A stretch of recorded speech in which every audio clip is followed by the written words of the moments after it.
vamos ao Homem que Mordeu o Cão, uma oferta Montepio, cartões Star Wars, cartões pré-pagos para todos os fãs de todas as idades e Homes Place até dia 26, oferta do pack I Love Me, só para elas.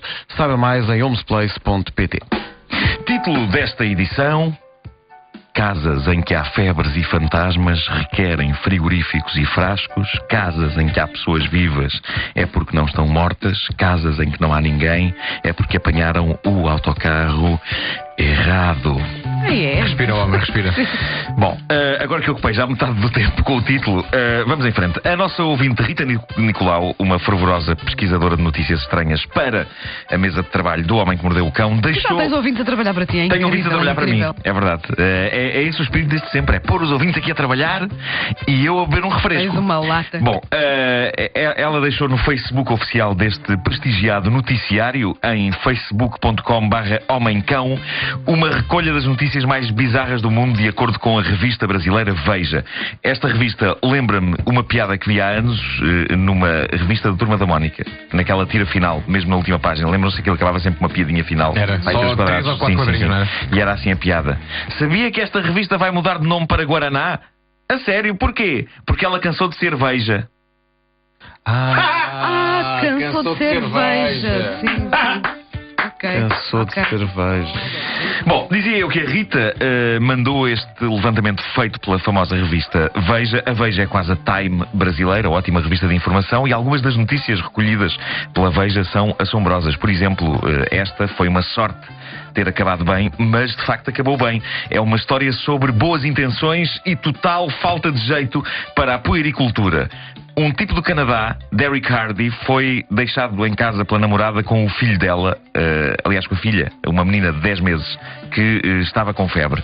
E ela chega à casa e não vê a miúda em lado nenhum. Onde é que está a criança? Pergunta ela. E o Derek, todo ele boas intenções, responde: acabei agora mesmo de a pôr no congelador para baixar a febre. Estás a brincar, não aconteceu. A pobre criança estava enfiada no congelador entre covetes e embalagens de hambúrgueres. Na esquadra, Derek declarou o que ainda ninguém tinha percebido: eu não tenho muito jeito para cuidar de crianças. Não, ele acha isso? Ele acha isso. Não se percebe. Ainda bem que isso se passou no verão, porque se fosse inverno e a bebé tivesse frio, é provável que este moço a pusesse bem aconchegada no forno, ao pé de um par assado com batatas. Por amor de Deus. Ainda neste pack de histórias estranhas que a nossa ouvinte Rita Nicolau gostaria de ver abordadas nesta rubrica, há um daqueles leilões malucos épicos.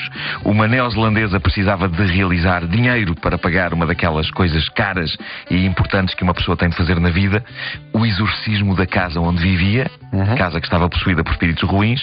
Isso é uma coisa que sai cara. Também depende da empresa. E depende do tamanho da casa também, não é? Claro que sim. Se for um T1 é uma coisa, se for uma mansão é muito mais difícil. No fundo, o exorcismo é como encerar o chão.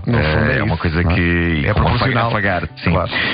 Solução encontrada: leiloar nada mais nada menos do que os 2 fantasmas que os exorcistas apanharam. Como é que se leiloam 2 fantasmas? Simples, estão arrumados em 2 convenientes frasquinhos vendidos com um brinde, um crucifixo. Só naquela, caso uma rolha se abra e haja chatice, porque o fantasma já sabe que é uma pessoa que, se vê tirarem a rolha, aí vai ele. Aquilo é pior que uma fuga de gás. A grande questão que eu vos coloco a vocês, por muito interesse que vocês tivessem no paranormal, vocês pagariam por 2 frasquinhos de vidro minúsculos e um crucifixo de plástico? Se calhar não. Se calhar não. Mas houve quem pagasse. O leilão foi renhido. Houve uma senhora que acabou por levar este bonito kit por $2.500. O quê? Otária! Otária! É de facto impressionante. 2 packs. Um copo d'água. 2 almas ruins do outro mundo. Otária! Otária! Pá, que tosse, pá. Que horror. Bom, na Índia, um senhor chamado Deepak. Toda a gente se chama Deepak na Índia, não é? Pois é, é um bocado como o nosso António. Pois já há tantos aqui nesta equipa, Antónios. Um senhor chamado Deepak Bhattacharya. Que estranho, chama-se Deepak. Ele telefona um destes dias para a filha e diz-lhe o seguinte: ó filha, eu estava aqui a ler o jornal e diz aqui que hoje, daqui a umas horas, eu vou ser cremado. E era realmente para te dizer que não me apetece.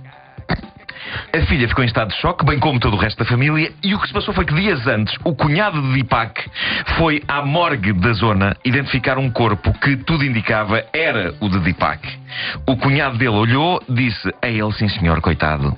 Deepak foi dado como morto, o funeral foi marcado, incluindo o serviço de cremação, e durante todo este drama, o verdadeiro Deepak esteve pacatamente em casa, em segurança. O morto era só um tipo parecido com ele. Coitado. A família não telefona muito a este senhor. Estava a pensar nisso. A família não lhe telefona Então, muito. confirmar ligando para o homem. Epá, mas ver o seu próprio obituário, não é? Não, ele está com o jornal em casa. Antecipatório. O jornal. Pá, que horror. Olha, morri. Morri. Bom, a última história deste pack é maravilhosa. Eu não ponho de parte pelo grau de despiste que tenho que isto me possa acontecer um dia. Agora não tanto porque não ando de autocarro, mas podia ter acontecido. Mas não percamos mais tempo. O que se passou foi que uma senhora na Malásia apanhou um belo dia o autocarro errado e regressou a casa tarde. Mais concretamente 25 anos depois. Chatices, pá. Chatices que acontecem. Coisas que acontecem, né? O dia da viagem foi em 1982. O que se passou foi o seguinte: Jayana, que é o nome dela, quis visitar Narathiwat, que é uma província no sul da Tailândia. Ela ouviu dizer que aquilo era bonito e que se passeava lá muito bem. Por isso ela meteu-se num autocarro que, no fim de contas, era o errado. O autocarro deixou-a 1200 km a norte de Bangkok e expedita Jayana quis... Jayana. Jayana, era o seu nome. Ela quis resolver o problema de imediato, juntou o dinheiro que tinha e comprou o bilhete de volta para casa. Naquela de, pronto, olha, enganei-me, isto é uma grande confusão, o melhor é voltar para casa, não se fala mais nisso. Infelizmente, o autocarro que apanhou de volta para casa era outra vez errado. E então ficou 700 km para lá da sua terra de residência. Entra aqui música dramática. Sozinha, sem dinheiro, sem falar o idioma local, nada restou a esta senhora que não viver como mendiga nas ruas. Caramba, tudo isto começou como uma descontraída viagem de passeio. Ouvi dizer que aquilo é bonito, vou passear. Ela viveu 5 anos como sem-abrigo, até ser recolhida pela polícia, que a levou para um centro para pessoas sem casa. Ela viveu nesse centro 20 anos, sem dizer uma palavra. Porquê que ela não disse à polícia onde é que vivia? Porque não se falava a língua dele. Nem ele dela. Um dia... O ET também não, o ET ligou para casa. Pois foi. Não se percebe. Ela diz, Se ela tivesse feito... ela diz, eu na carinha da polícia ainda vou um autocarro que não. Um dia, em 2007, há um grupo de jovens muçulmanos que passa pelo centro de visita e Jayana encontra, por fim, pessoas que falam a sua língua. E 25 anos depois diz-lhes: olha, é o seguinte, eu enganei-me no autocarro e dava-me jeito de voltar para casa, dou-me boleia. E finalmente, 25 anos depois, a senhora voltou para casa. Tinha as plantas todas mortas. E o gato também. Pá, façam um bom favor, um dia se derem pela minha falta, pá, vão à minha procura também. Moral da história: consultem os horários e as carreiras dos autocarros com olhos de ver. O Homem que Mordeu o Cão é uma oferta Montepio. Ninguém vergou a salsa! Cartões Star Wars, cartões pré-pagos para todos os fãs de todas as idades. E há também uma oferta Homes Place até dia 26. A oferta do pack I Love Me só para elas. Saiba mais em homesplace.pt. Imagina a alegria dela 25 anos depois vendo pessoas que falam a sua língua. Epá, você deu boleia. eu enganei no autocarro. Mas quando? Há 25 anos, pá.